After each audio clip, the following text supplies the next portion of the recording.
Christopher Latham Sholes, born on February 14, 1819, during a financial crisis in Mooresburg, Pennsylvania. Not much is known about his childhood, but in young adulthood is where he found himself more documented, and for a good reason. Sholes found himself working several jobs in the span of several years, becoming an apprentice printer for 4 years, and taking on more job opportunities in Wisconsin, where he would become a printer and later an editor for his brother's newspaper business.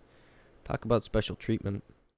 But after about a year, he ended up moving to Southport, where he would go to take on politics and would become a part of legislation. In 1860, he left politics and went back to work as an editor for the Milwaukee News. Around 7 years later, in 1867, Sholes came across a magazine reading that a British inventor had made the first typewriter, and with most of them being around the size of a piano and being super clunky, Sholes took it upon himself to make his own.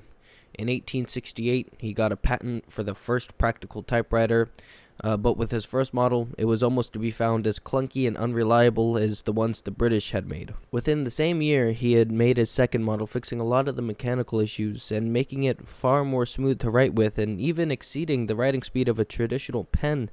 And for the next couple of years, he would continue to add improvements to his machine. 1873. Sholes signed a contract with E. Remington & Sons gunsmith of Lyon, New York. This deal would make sure that Sholes' typewriter would be manufactured and put out onto the market, and it did. It hit the market and would be renamed the Remington. And within the last years of Sholes' life, he would continue to work and refine the typewriter, even creating a caps key to disengage capital letters so you could now write with lowercase and uppercase whenever you needed. But within the last 9 years of his life, he began to battle tuberculosis and celebrated his last birthday on February 14th, 1890, dying 3 days later, in February 17th, 1890. Without Sholes and his creation of the typewriter, who knows what would have happened? Possibly keyboards would have never been made the way they are in their QWERTY format, or they just wouldn't have existed entirely.